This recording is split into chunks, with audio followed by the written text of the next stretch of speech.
Today on CityCast Philly, we've been talking on the show about the crowded mayor's race. After all, voters will determine the city's 100th mayor.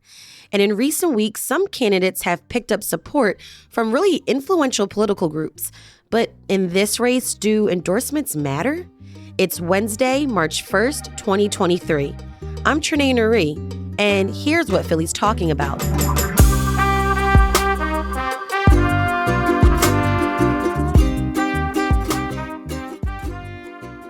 Joining me now is CityCast Philly political contributor Denise Clay Murray. Denise, historically, have political endorsements mattered for Philly's mayoral candidates?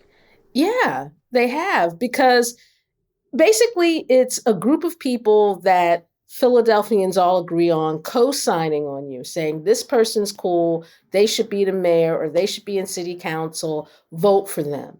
And they've gotten together as a group to say this person's cool, and you should do this. So they've always been important.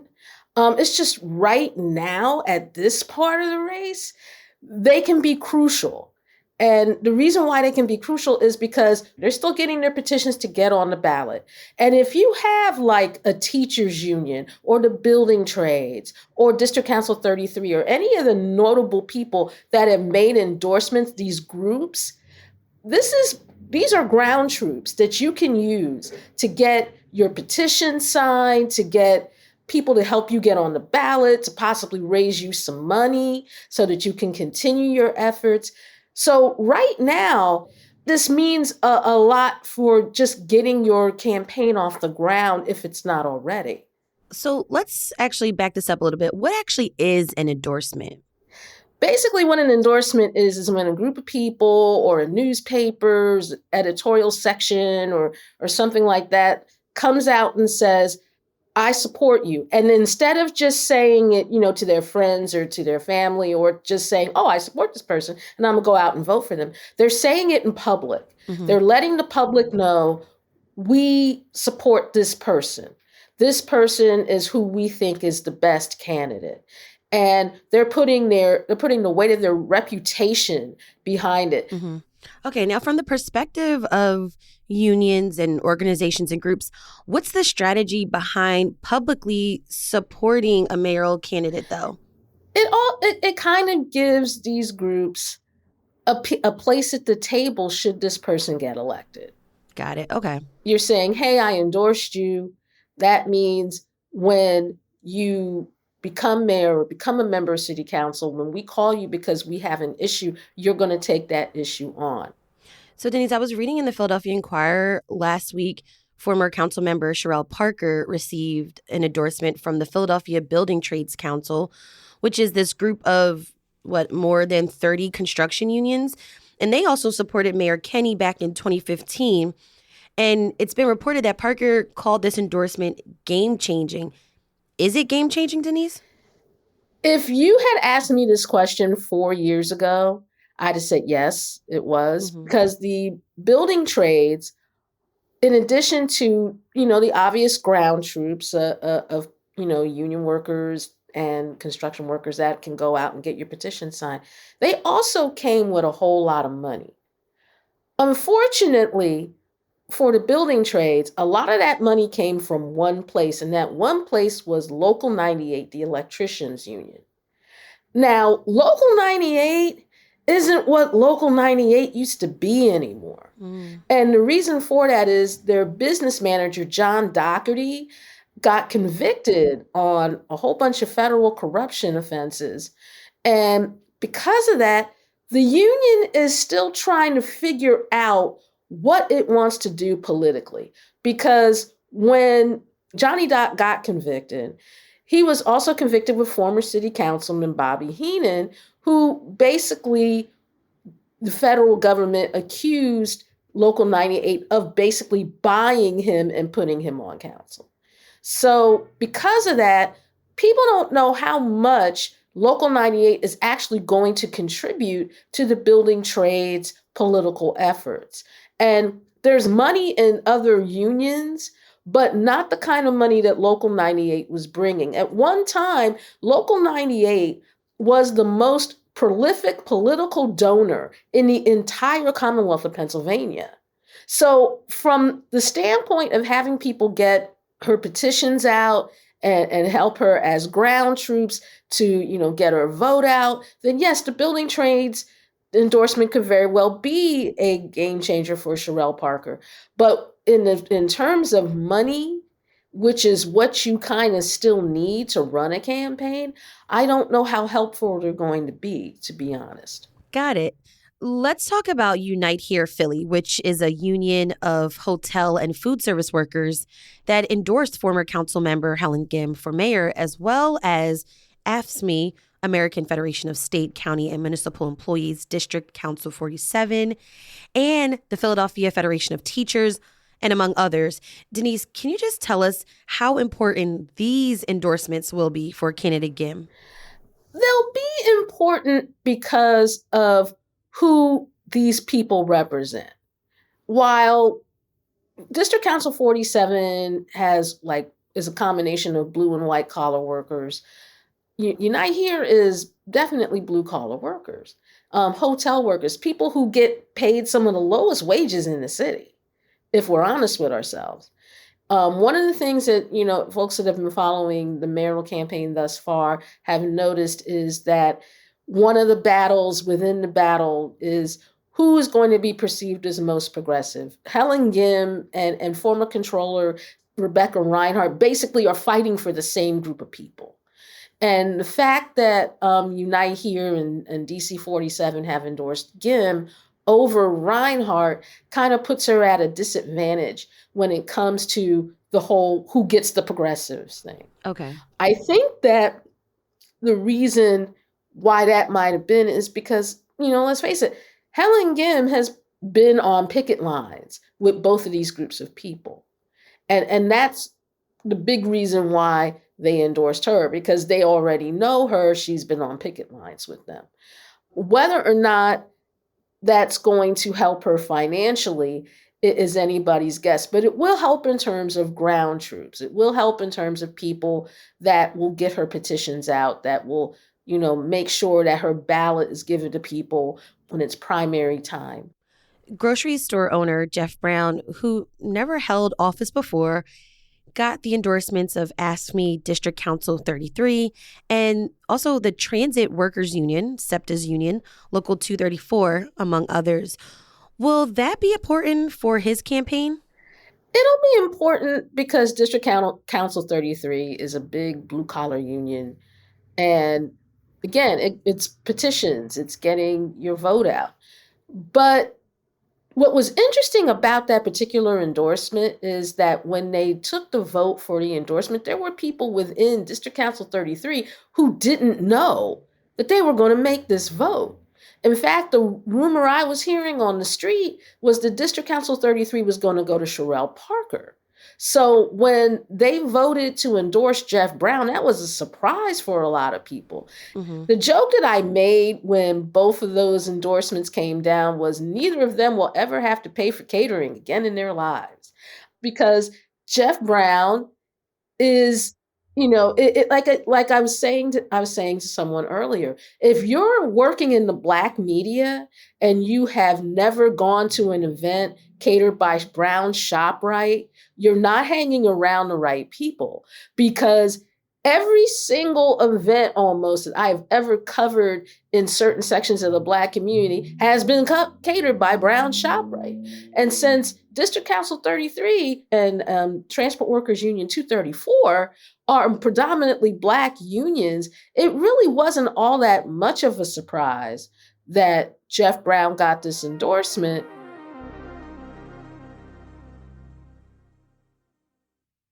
Denise, is it unique to have the union endorsement split like this? It is. It's very, in fact, this is probably one of the first times I've seen it happen, because usually District Council 33 and District Council 47, they decide on the one person and that's who they endorse. But this time, and I think it's because of the sheer number of candidates, that's kind of why the union endorsements got split the way they did, because everybody has a different thing that they bring to the table that these unions like. We've been talking about union endorsements, but what about sort of social media endorsements? Like if a candidate is active on social media like TikTok, IG, or Twitter, does that help them in any way? It helps them with certain voters. The super voters in Pennsylvania, particularly in Philadelphia, are older.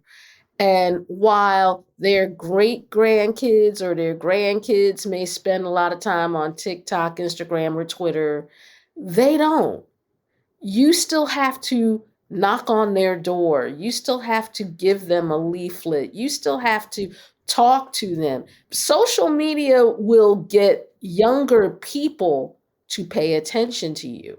But because it's electronic, unlike the other forms of media, it's not necessarily going to get you to the polls.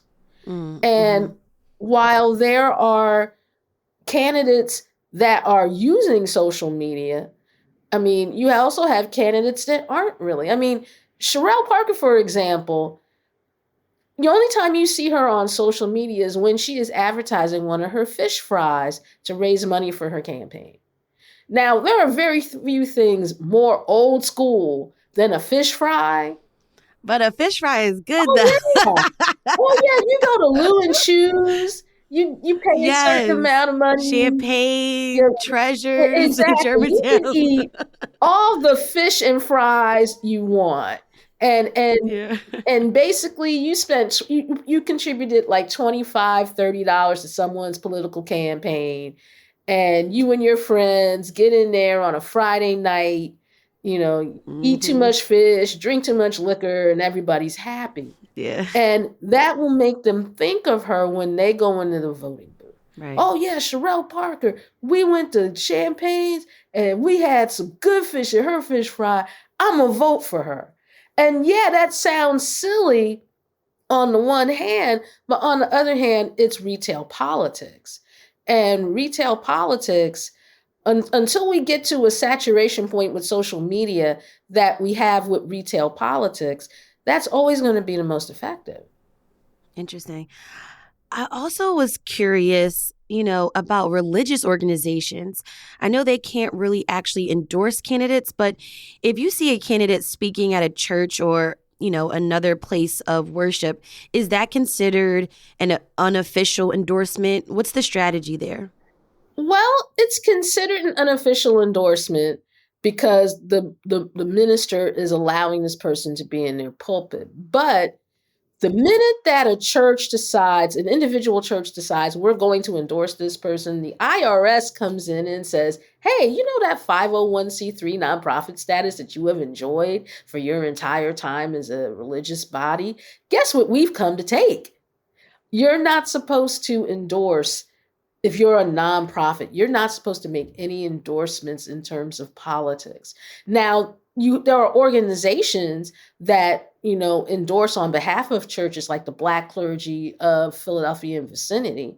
They make an endorsement as a group of ministers. That way it's not attached to any one church. Okay. But they use, like, the minister might say something, oh, well, I think that this person is the best person for mayor, but I'm not going to tell you to vote for them.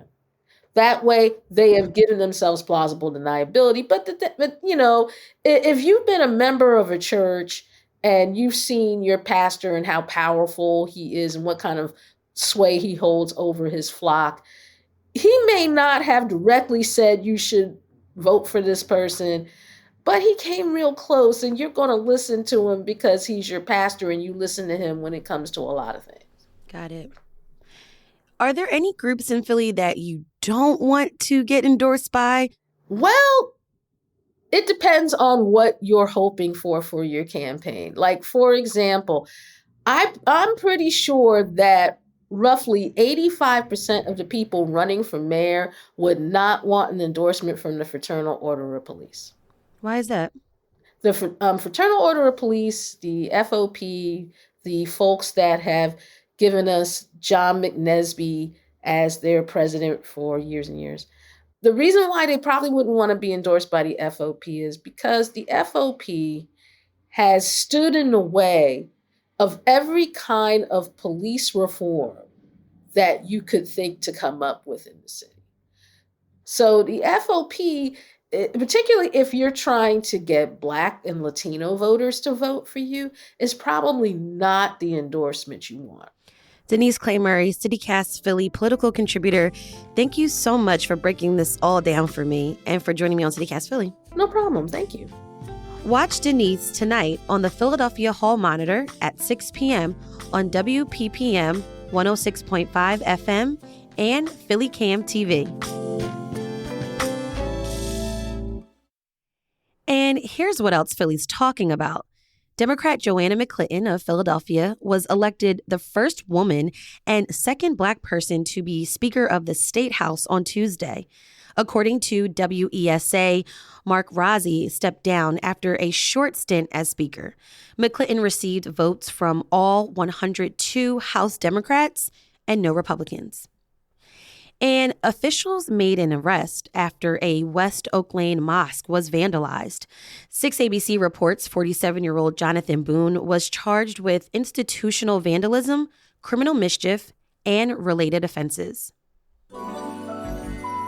It's time for Philly's Tip of the Day, where we share a life hack for living in Philly. If you want to follow local government, Philadelphia City Council meets on Thursdays at 10 a.m. in room 400 down at City Hall. The meetings are open to the public. You can also watch on Xfinity Channel 64, Files Channel 40, or phlcouncil.com/watch. And if you're a teacher, you can bring your class down to observe a session and meet council members. For more information on how to sign up, fill out the form at phlcouncil.com. If you have a tip of the day, we'd love for you to share. Call or text us at 215-259-8170.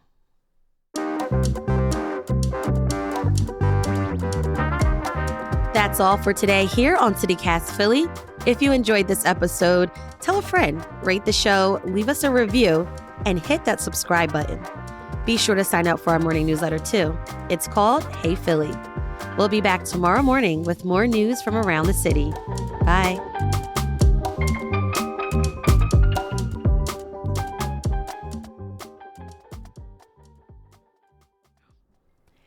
And if you're a teacher, you can bring your class down to absorb